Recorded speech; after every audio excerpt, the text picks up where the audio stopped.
So this is what you're gonna search: archive, internet archive, or archive.org.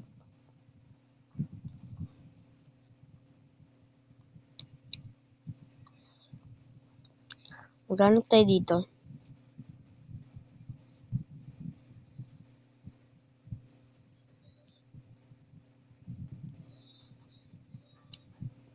Hintayin mo, pause ko lang muna guys hanggang makahanap na ako ng gusto ko. Dito na, nakahanap na ako ng gusto ko.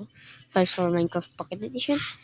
Yung ida-download, tapos i-click ko lang kung anong gusto mo dyan i-click.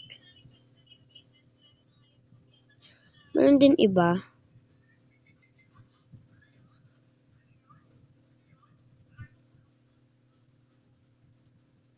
Pero ito yung anuin ko eh.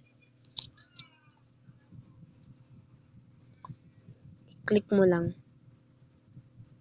Kahit 0.11. Tapos mag-download na lang. May makikita ka din iba. Pero ito clinic ko kasi ito kasi may 0.11.0 eh. Pwede mo lang hanggang mag-download.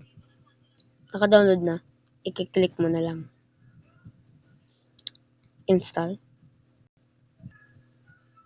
Yes.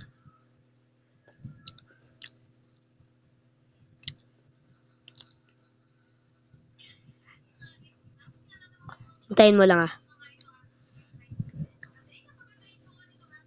Wait lang. And done. Okay, that's all. I'll talk to you later. Peace.